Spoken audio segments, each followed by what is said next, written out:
हमारे समाज में प्यार की खातिर जान लेना और जान देना, मुझे ऐसे लगता है कि शायद हमारे देश में ये आम सी बात हो गई है। जहाँ भी देखो, जब भी देखो, बस यही सुनने को मिलता है कि या तो प्यार की खातिर किसी न किसी की जान ले ली या फिर प्यार की खातिर अपनी जान दे दी। पता नहीं आखिर जनरेशन को होता क्या जा रहा है और पता नहीं आखिर ये सब चीज़ें कब ख़त्म होंगी। आज की कहानी भी कुछ ऐसी ही है, जहाँ पर प्यार की खातिर एक लड़की ने अपनी जान दे दी। क्या है पूरा मामला और क्यों उसने अपनी जान दी, आखिर क्या थी उसकी मजबूरी, ये हम जानेंगे पूरे विस्तार से आज की कहानी में। लेकिन उससे पहले नमस्कार दोस्तों, मैं एडवोकेट आरडी आपका चैनल पर स्वागत करती हूँ और उम्मीद करती हूँ कि आप सब लोग स्वस्थ होंगे, सुरक्षित होंगे। दोस्तों, यही कहना चाहूँगी कि अगर आप अपने इस परिवार में नए हैं या अभी तक आपने चैनल को सब्सक्राइब नहीं किया है तो मेरी हम्बल रिक्वेस्ट है कि आप सबसे पहले चैनल को सब्सक्राइब कर लीजिए। उसका कारण ये है क्योंकि अभी ये चैनल नया है और मुझे आप सब लोगों के सपोर्ट की और सहयोग की बहुत ज़्यादा ज़रूरत है। इसके साथ ही कहानी में लास्ट तक बने रहें और कहानी के बारे में आपकी क्या राय है कमेंट करके ज़रूर बताएं और आपके कमेंट्स के जवाब मैं वीडियो के लास्ट में ज़रूर दूँगी। तो चलिए दोस्तों, अब आपका समय नहीं लेते और जानते हैं कि आज की कहानी पूरी है क्या। डेयरी संचालक भूरा राजपूत अपना काम निपटाकर वापस घर आया तो उसकी नज़र घरेलू कामों में लगी बेटियों पर पड़ी। उनकी 4 बेटियों में से 3 तो घर में थी, लेकिन सबसे बड़ी बेटी शेफाली घर में नज़र नहीं आई। उन्होंने पत्नी से पूछा, रेनू, शेफाली दिखाई नहीं दे रही है, वह कहीं गई है क्या? अपनी सहेली शिवानी के घर गई है, कह रही थी कि उसकी किताबें वापस करनी है, रेनू ने पति को कहा। पत्नी की बात सुनकर भूरा झल्ला उठा। मैंने तुम्हें कितनी बार समझाया है कि शेफाली को अकेले घर से ना जाने दिया करो, लेकिन मेरी बात तुम्हारे दिमाग में घुसती ही कहाँ है। उसे जाना था तो अपनी छोटी बहन को साथ ले जाती। उस पर अब मुझे कतई भरोसा नहीं रहा। पति की बात सही थी, इसलिए रेनू ने कोई जवाब नहीं दिया। शेफाली सुबह 10 बजे अपनी माँ रेनू से यह कहकर निकली थी कि वह शिवानी को किताबें वापस कर घंटा सवा घंटा में वापस आ जाएगी, लेकिन दोपहर के 1 बजे तक वह घर नहीं लौटी। उसे गए हुए लगभग 3 घंटे हो चुके थे। जैसे जैसे समय बीतता जा रहा था वैसे वैसे रेनू और उसके पति भूरा की चिंता भी बढ़ती जा रही थी। रेनू बार बार उसका मोबाइल नंबर मिला रही थी, लेकिन उसका मोबाइल स्विच ऑफ था। जब भूरा से रहा नहीं गया तो शेफाली का पता लगाने के लिए वह घर से निकल पड़ा। उसने बेटे अशोक को भी अपने साथ ले लिया। शेफाली की सहेली शिवानी का घर गांव के दूसरे छोर पर था। भूरा राजपूत वहां पहुंचा तो घर का दरवाज़ा अंदर से बंद था। भूरा ने दरवाज़ा खटखटाया तो कुछ देर बाद शिवानी के भाई संदीप ने दरवाज़ा खोला। शेफाली के पिता को देखकर संदीप घबरा गया, लेकिन अपनी घबराहट को छिपाते हुए उसने पूछा, अंकल आप कैसे आना हुआ? भूरा गुस्से में बोला, शेफाली और शिवानी कहाँ हैं? अंकल, शेफाली तो यहाँ आई ही नहीं और मेरी बहन शिवानी माता पिता और भाई के साथ गांव गई हुई है। वे लोग 2 दिन बाद ही वापस आएंगे, संदीप ने जवाब दिया। संदीप की बात सुनकर भूरा अपशब्दों की बौछार करते हुए बोला, संदीप तू ज़्यादा चालाक मत बन। तूने मेरी भोली भाली बेटी को अपने प्यार के जाल में फंसा रखा है। तू झूठ बोल रहा है कि शेफाली यहाँ नहीं आई। उसे जल्दी से घर से बाहर निकाल, वरना पुलिस लाकर तेरी ऐसी ठुकाई कराऊंगा कि प्रेम का भूत उतर जाएगा। अंकल, मैं सच कह रहा हूँ, शेफाली यहाँ नहीं आई और ना ही मैंने उसे छुपाया है, संदीप ने फिर अपनी बात दोहराई। यह सुनते ही भूरा संदीप से भिड़ गया। उसने संदीप के साथ हाथापाई भी की, फिर पुलिस लाने की धमकी देकर चला गया। उसके जाते ही संदीप ने दरवाज़ा बंद कर लिया। यह बात 13 जून 2019 की है। भूरा राजपूत लगभग 2 बजे पुलिस चौकी मधना पहुंचा। संयोग से उस समय बिठूर थाना प्रभारी विनोद कुमार सिंह चौकी पर ही मौजूद थे। भूरा ने उन्हें बताया, सर, मेरा नाम भूरा राजपूत है और मैं कछियाना गांव का रहने वाला हूं। मेरे गांव में संदीप रहता है और उसने मेरी बेटी शेफाली को बहला फुसला कर अपने घर में छिपा के रखा हुआ है। शायद वह शेफाली को साथ में भगा कर ले जाना चाहता है। आप प्लीज़ मेरी बेटी को मुक्ति करा दीजिए। चूँकि मामला लड़की का था, थाना प्रभारी विनोद कुमार सिंह पुलिस के साथ कछियाना गांव निवासी संदीप के घर जा पहुंचे। घर का मुख्य दरवाज़ा बंद था। थाना प्रभारी विनोद कुमार सिंह ने दरवाजे की कुंडी खटखटाई और साथ ही आवाज़ भी लगाई, लेकिन अंदर से कोई प्रतिक्रिया नहीं हुई। संदीप के दरवाजे पर पुलिस देखकर पड़ोसी भी अपने घरों से बाहर निकल आए। वे लोग जानने की कोशिश कर रहे थे कि आखिर संदीप के घर ऐसा क्या हुआ है जो पुलिस वहां पर आई है। जब दरवाज़ा नहीं खुला तो थाना प्रभारी विनोद कुमार सिंह सहयोगी पुलिस कर्मियों के साथ पड़ोसी विजय तिवारी की छत से होकर संदीप के घर में दाखिल हुए। घर के अंदर एक कमरे का दृश्य देखकर सभी पुलिस वाले दहल उठे। कमरे के अंदर संदीप और शेफाली के शव पंखे के सहारे साड़ी के फंदे से झूल रहे थे। इसके बाद गांव में कोहराम मच गया। भूरा राजपूत और उसकी पत्नी रेनू बेटी का शव देखकर फफक पड़े। शेफाली की बहनें भी फूट फूट कर रोने लगी। पड़ोसी विजय तिवारी ने संदीप द्वारा आत्महत्या करने की सूचना उसके पिता दिनेश कमल को दे दी। थाना प्रभारी विनोद कुमार सिंह ने प्रेमी युगल जोड़े द्वारा आत्महत्या करने की बात वरिष्ठ पुलिस अधिकारियों को दी तो कुछ देर बाद एसपी संजीव सुमन तथा सीओ अजीत कुमार घटनास्थल पर आ गए। उन्होंने फॉरेंसिक टीम को भी बुलवा लिया। उसके बाद पुलिस अधिकारियों ने घटनास्थल का बारीकी से निरीक्षण किया और फंदों से लटके शव नीचे उतरवाए। मृतक संदीप की उम्र 20 से 22 वर्ष थी, जबकि मृतका शेफाली की उम्र 18 वर्ष के आसपास। मौके पर फॉरेंसिक टीम ने भी जांच की। टीम ने मृतक संदीप की जेब से मिले पर्स व मोबाइल को जांच के लिए कब्जे में ले लिया। मृतका शेफाली की चप्पलें और मोबाइल भी सुरक्षित रख लिया गया।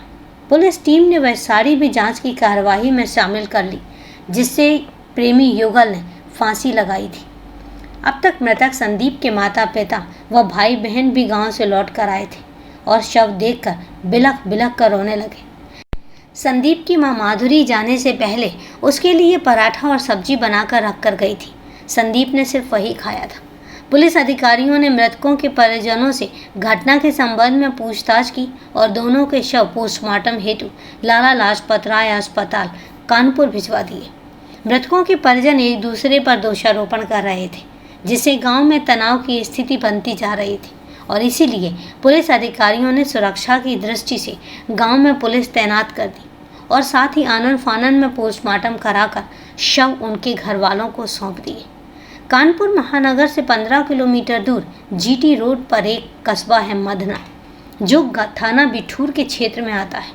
मधना कस्बे से कुरसोली जाने वाली रोड पर एक गांव है कछियाना। मधना कस्बे से मात्र 1 ही किलोमीटर दूर बसा है यह गांव सभी भौतिक सुविधाओं वाला गांव है। भूरा राजपूत अपने परिवार के साथ इसी गांव में रहता है। उसके परिवार में पत्नी रेनू के अलावा एक बेटा अशोक तथा 4 बेटियां शेफाली, लवली, बबली और अंजू थी। भूरा राजपूत डेयरी चलाता था। इस काम में उसे अच्छी आमदनी होती थी और इससे उसकी आर्थिक स्थिति भी मजबूत थी। भाई बहनों में सबसे बड़ी थी शेफाली। वह आकर्षक नैन नक्श वाली सुंदर युवती थी। वैसे भी जवानी में हर लड़की सुंदर लगती है। शेफाली की तो बात ही कुछ और थी। वह जितनी खूबसूरत थी, पढ़ने में उतनी ही तेज थी। उसने सरस्वती शिक्षा सदन इंटर कॉलेज मधना से हाई स्कूल पास कर लिया था और फिलहाल वह 11वीं की पढ़ाई कर रही थी। पढ़ाई लिखाई में तेज होने के कारण उसके नाज नखरे भी ज़्यादा थे, लेकिन संस्कार अच्छे थे। स्वभाव से वह तेज तर्रार थी। पास पड़ोस के लोग उसे बोल लड़की कहते थे। कछियाना गांव के पूर्वी छोर पर दिनेश कमल रहते थे। उनके परिवार में पत्नी माधुरी के अलावा 2 बेटे थे, संदीप उर्फ गोलू, प्रदीप उर्फ मुन्ना और बेटी शिवानी। दिनेश कमल मूल रूप से कानपुर देहात जनपद के रूरा थाने के अंतर्गत चिलौली गांव के रहने वाले थे। वहां उनकी पुश्तैनी जमीन भी थी और जिसमें अच्छी उपज भी होती थी। दिनेश ने कछियाना गांव में एक प्लॉट खरीद कर मकान बनवा लिया था।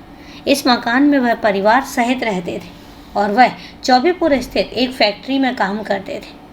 दिनेश कमल का बेटा संदीप और बेटी शिवानी पढ़ने में तेज थे। इंटरमीडिएट पास करने के बाद संदीप ने ITI कानपुर में दाखिला ले लिया और वह मशीनिस्ट ट्रेड से पढ़ाई कर रहा था। शिवानी और शेफाली एक ही गांव के रहने वाली थी और एक ही कॉलेज में साथ साथ पढ़ती थी, अतः दोनों में गहरी दोस्ती भी थी। दोनों सहेलियां एक साथ साइकिल से कॉलेज आती जाती थी। जब कभी शेफाली का कोर्स पिछड़ जाता तो वह शिवानी से कॉपी किताब मांगकर कोर्स पूरा कर लेती, और जब शिवानी पिछड़ जाती तो शेफाली की मदद से काम पूरा कर लेती। दोनों के बीच जाति बिरादरी का भेद नहीं था। लंच बॉक्स भी दोनों मिल बांट कर खाती थी।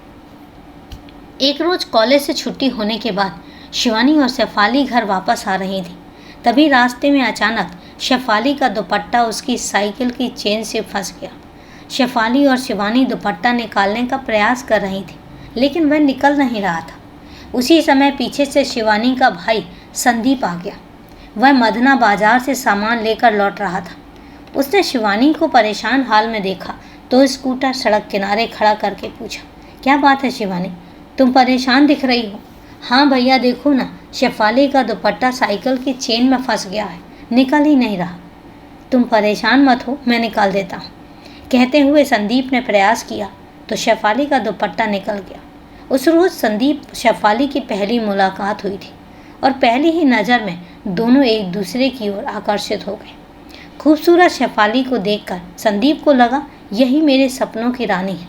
हिस्ट पुस्ट स्मार्ट संदीप को देखकर शेफाली भी प्रभावित हो गई। उसी दिन से दोनों के दिलों में प्यार की भावना पैदा हुई तो मिलने की उमंगें हिलोरे मारने लगी। और आखिर एक रोज़ शेफाली से रहा नहीं गया तो उसके कदम संदीप के घर की ओर बढ़ गए। उस रोज़ शनिवार था। आसमान पर घने बादल छाए थे, ठंडी हवा चल रही थी और संदीप घर पर अकेला था। वह कमरे में बैठा टीवी पर आ रही फिल्म एक दूजे के लिए देख रहा था। तभी दरवाजे पर दस्तक हुई। संदीप ने दरवाज़ा खोला तो सामने खड़ी शेफाली मुस्कुरा रही थी। शिवानी है, वह बोली। वह तो माँ के साथ बाजार गई है। आओ बैठो, मैं शिवानी को फ़ोन कर देता हूँ, संदीप ने कहा। कोई नहीं, मैं बाद में आ जाऊँगी। शेफाली ने कहा ही था कि मूसलाधार बारिश शुरू हो गई। अब कहाँ जाओगी जी? कहते हुए शेफाली कमरे में आ गई और संदीप के पास बैठकर फिल्म देखने लगी। शेफाली ने फिल्म देखते देखते संदीप से कहा, संदीप एक बात पूछूं? पूछो। प्यार करने वालों का अंजाम क्या ऐसा ही होता है? कोई ज़रूरी नहीं, संदीप ने कहा। प्यार करने वाले अगर समय के साथ खुद अनुकूल फैसला लें और समझौता ना करके आगे बढ़ें तो उनका अंत सुखद होता है। अपनी बात तो थोड़ा स्पष्ट करो। देखो शेफाली, मैं समझौतावादी नहीं हूँ। मैं तो तुरंत फुरत में विश्वास करता हूँ और दूसरे मेरा मानना है कि जो चीज़ सहज हासिल ना हो उसे खरीद लो। अच्छा संदीप, अगर मैं कहूँ कि तुमसे प्यार करती हूँ तब तुम मेरा प्यार हासिल करना चाहोगे या खरीदना पसंद करोगे? शेफाली के सवाल पर संदीप चौंका और उसका चौंकना स्वाभाविक था। वह यह तो जानता था कि शेफाली बोल्ड लड़की है, लेकिन उसकी बोल्डनेस उसे क्लीन बोल्ड कर देगी वह नहीं जानता था। संदीप शेफाली के प्रश्न का उत्तर दे पाता उसके पहले ही शिवानी माँ के साथ बाजार से लौट आई। आते ही शिवानी ने चुटकी ली। शेफाली, संदीप भैया से मिलनी? आजकल तुम्हारे गुणगान करता रहता है ये। ढक। शेफाली ने शर्माते हुए उसे झिड़क दिया। फिर कुछ देर दोनों सहेलियां हंसी मजाक करती रहीं। थोड़ा रुककर शेफाली अपने घर चली गई। उस दिन के बाद दोनों में औपचारिक बातचीत होने लगी। दिल धीरे धीरे करीब आ रहे थे। संदीप शेफाली को पूरा मान सम्मान देने लगा था। जब भी दोनों का आमना सामना होता, संदीप मुस्कुराता तो शेफाली के होठों पर भी मुस्कान तैरने लगती। अब दोनों की मुस्कुराहट लगातार रंग दिखाने लगी थी। एक रविवार को संदीप यूं ही स्कूटर से घूम रहा था कि इत्तेफाक से उसकी मुलाकात शेफाली से हो गई। शेफाली कुछ सामान खरीदने मदना बाजार गई थी।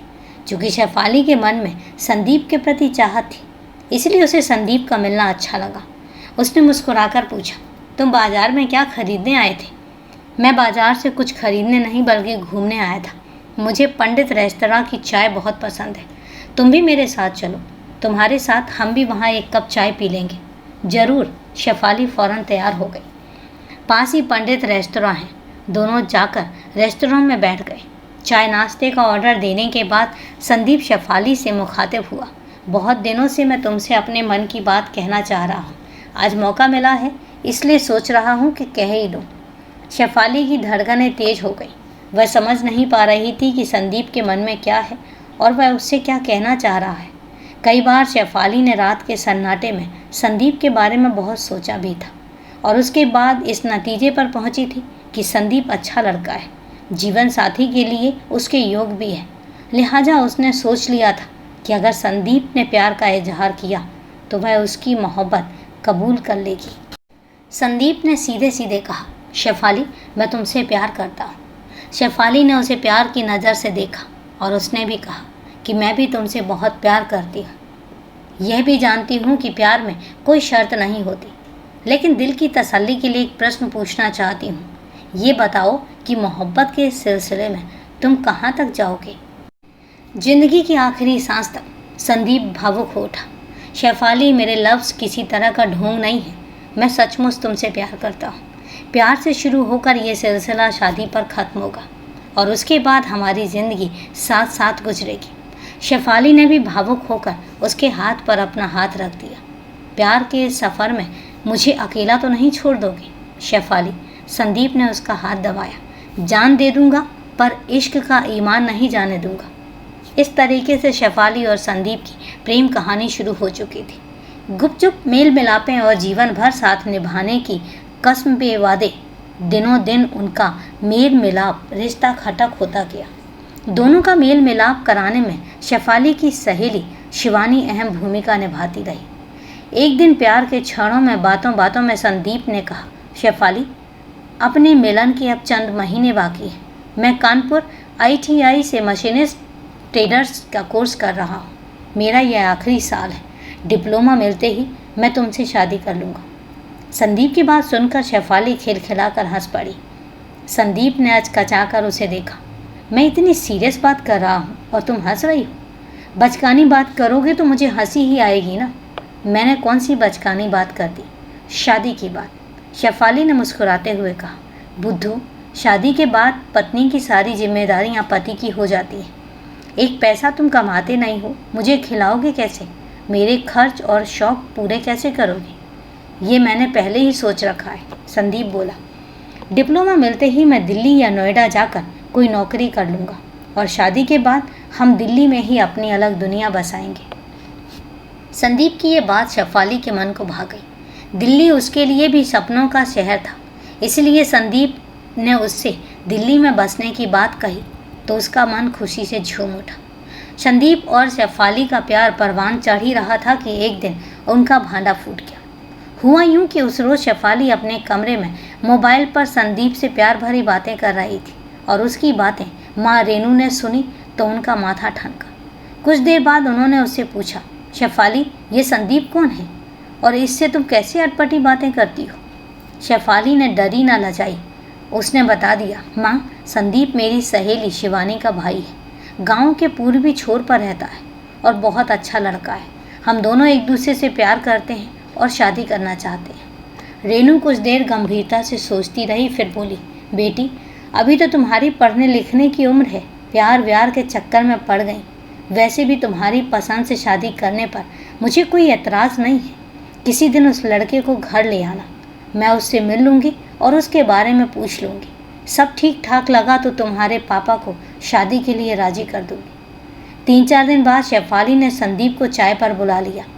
होने वाली सास ने बुलाया है, यह जानकर संदीप के पैर तले जमीन नहीं पड़ रही थी। उसे विश्वास हो रहा था कि शेफाली के घर वालों की स्वीकृति के बाद वह अपने घर वालों को भी मना लेगा। उसने अभी तक अपने माँ बाप से अपने प्यार के बारे में बात नहीं की थी।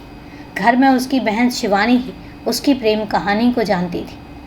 शेफाली की माँ रेनू ने संदीप को देखा तो उसकी शक्ल, सूरत, कद काठी उसे पसंद आई, लेकिन जब जाति कुल के बारे में पूछा तो रेनू की आंखों के आगे अंधेरा छा गया। संदीप दलित समाज का था। संदीप के जाने के बाद रेनू ने शेफाली को डांटा, यह क्या गजब किया? दिल लगाया भी तो एक दलित से। राजपूत और दलित का कोई रिश्ता नहीं हो सकता, तो भूल जाओ उसे। इसी में हमारी सबकी भलाई है। रेनू ने समझाया कि इसके लिए उसके पापा कभी नहीं मानेंगे। इसके साथ ही उसने कहा कि समाज में उनका हुक्का पानी भी बंद हो जाएगा और इसके अलावा शेफाली से छोटी बहनें भी थीं जो शादी के लिए बैठी हुई थी। शेफाली ने ठंडे दिमाग से सोचा तो उसे लगा कि माँ जो कह रही है सही बात है, इसलिए उसने उस वक्त तो माँ से वादा कर लिया कि वह संदीप को भूल जाएगी। लेकिन वह अपना वादा निभा नहीं सकी। वह संदीप को अपने दिल से निकाल नहीं पाई। संदीप के बारे में वह जितना सोचती थी उसका प्यार उतना ही गहरा होता जाता। आखिर उसने निश्चय कर ही लिया कि चाहे जो भी हो जाए वह संदीप का साथ नहीं छोड़ेगी और शादी भी संदीप से ही करेगी। भूरा राजपूत को शेफाली और संदीप की प्रेम कहानी का पता चला तो उसने पहले तो पत्नी रेनू को आड़े हाथों लिया और फिर शेफाली को जमकर फटकार लगाई और साथ ही चेतावनी भी दी, शेफाली तू कान खोल कर सुन ले, अगर तू इश्क के चक्कर में पड़ी तो तेरी पढ़ाई लिखाई बंद हो जाएगी और तुझे घर से बाहर जाने की इजाज़त नहीं मिलेगी। घर वालों के विरोध के कारण शेफाली भयभीत रहने लगी। वह अच्छी तरह जान गई थी कि परिवार वाले उसकी शादी किसी भी कीमत पर संदीप के साथ नहीं करेंगे। उसने यह बात संदीप को बताई तो उसका दिल बैठ गया और वह बोला, शेफाली, घर वाले विरोध करेंगे तो क्या तुम मुझे ठुकरा दोगी? नहीं संदीप, ऐसा कभी नहीं होगा। मैं तुमसे प्यार करती हूँ और हमेशा करती रहूँगी और हम साथ जिएंगे और साथ मरेंगे। मुझे तुमसे यही उम्मीद थी शेफाली। कहते हुए संदीप ने उसे अपनी बाहों में भर लिया। उसकी आंखों से खुशी के आंसू बहने लगे। रेनू को लगा था कि शेफाली संदीप को भूल चुकी है, लेकिन ये उसकी गलतफहमी थी। 13 जून 2019 की सुबह 8 बजे संदीप के पिता दिनेश कमल अपनी पत्नी माधुरी और बेटी शिवानी तथा बेटे मुन्ना के साथ अपने गांव चिलौली चले गए। दरअसल बरसात शुरू हो गई थी, उन्हें मकान की मरम्मत करानी थी। उन्हें वहां सप्ताह भर रुकना भी था। जाते समय संदीप की मां माधुरी ने उससे कहा, बेटा संदीप, मैंने तुम्हारे लिए खाना बनाकर रख दिया है, भूख लगे तो खा लेना। माँ बाप भाई बहन के गांव चले जाने के बाद घर सूना हो गया। ऐसे में संदीप को तन्हाई सताने लगी और इस तन्हाई को दूर करने के लिए उसने अपनी प्रेमिका शेफाली को फ़ोन किया। हेलो शेफाली, आज मैं घर पर अकेला हूँ और घर के सभी लोग गांव गए हुए। तुम्हारी याद आ रही थी, इसलिए जैसे ही हो तुम घर आ सकती हो? ठीक है संदीप, मैं आने की कोशिश करूँगी। इसके बाद शेफाली तैयार हुई और माँ से प्यार जताते हुए बोली, माँ, कुछ दिन पहले मैं अपनी सहेली शिवानी से कुछ किताबें लाई थी। उसे किताबें वापस करने उसके घर जाना है। घंटे भर में वापस भी आ जाऊंगी। माँ ने इस पर कोई एतराज़ नहीं किया। शेफाली किताबें वापस करने का बहाना बनाकर घर से निकली और संदीप के घर जा पहुंची। संदीप उसका बेसब्री से इंतजार कर रहा था। शेफाली के आते ही संदीप ने उस पर प्रेम की बौछार कर दी। इधर भूरा राजपूत जब घर पहुंचा तो उसे अन्य बेटियां तो घर में दिखाई दी, लेकिन शेफाली नहीं दिखी। इसके बाद उसे शक हुआ कि शेफाली बहाने से घर से निकली है और प्रेमी संदीप से मिलने गई है। भूरा ने कुछ देर शेफाली के लौटने का इंतजार किया, फिर उसकी तलाश में घर से निकल पड़ा। वह सीधा संदीप के घर पहुंचा और संदीप घर पर ही था। शेफाली के बारे में पूछने पर उसने भूरा से झूठ बोल दिया कि शेफाली उसके घर नहीं है। इसके बाद संदीप और भूरा में हाथापाई भी हुई। फिर वह पुलिस लाने की धमकी देकर वहां से पुलिस चौकी चला गया। संदीप ने शेफाली को घर में ही छिपा दिया था। पिता की धमकी से वह डर गई। उसने संदीप से कहा, संदीप, घर वाले हम दोनों को एक नहीं होने देंगे और मैं तुम्हारे बिना जी नहीं सकती। अब तो बस एक ही रास्ता बचा है, वह है मौत का। हम इस जन्म में ना सही, अगले जन्म में फिर से मिलेंगे। संदीप ने शेफाली को गौर से देखा, फिर बोला, शेफाली, मैं भी तुम्हारे बिना जी नहीं सकता, मैं तुम्हारा साथ दूंगा। और इसके बाद दोनों ने मिलकर पंखे के कुंडे से साड़ी बांधी और साड़ी के दोनों किनारों का फंदा बनाया और एक एक फंदा डालकर दोनों झूल गए और कुछ ही देर में उनकी मौत हो गई। इधर भूरा राजपूत अपने साथ पुलिस लेकर संदीप के घर पहुंचा और बाद में पुलिस को कमरे से संदीप और शेफाली के शव फंदों से झूले हुए मिले और इसके बाद दोनों परिवारों में कोहराम मच गया। तो दोस्तों, ये है प्यार में नाकाम होने के बाद आत्महत्या की पूरी कहानी। मैंने पहले ही कहा था कि पता नहीं आज की दुनिया में ऐसा होता क्यों जा रहा है कि या तो जान ले लेते हैं और या फिर अपनी जान दे देते हैं। लेकिन हकीकत ये है कि ये समस्या का समाधान नहीं है, पर दोस्तों हकीकत यही है। तो दोस्तों, कहानी को लास्ट तक सुनने के लिए आपका तहे दिल से धन्यवाद। अब कहानी के बारे में आपकी क्या राय है, कमेंट करके ज़रूर बताएं। और हाँ, एक बात और, डॉक्टर ने चूँकि थोड़े दिनों के लिए परहेज़ करने के लिए बोला है और इसीलिए मैं अभी ज़्यादा लंबा वीडियो रिकॉर्ड नहीं कर पा रही हूँ और इसीलिए आप तक आपके कमेंट्स के जवाब वीडियो के माध्यम से नहीं पहुँच पा रहे हैं, पर जल्दी ही आपके कमेंट्स का जवाब मैं ज़रूर दूँगी। तो चलिए दोस्तों, कल फिर मिलते हैं क्राइम की एक सच्ची कहानी के साथ। तब तक के लिए सेफ रहें, सुरक्षित रहें और अपना ध्यान रखें। जय हिंद दोस्तों, जय भारत।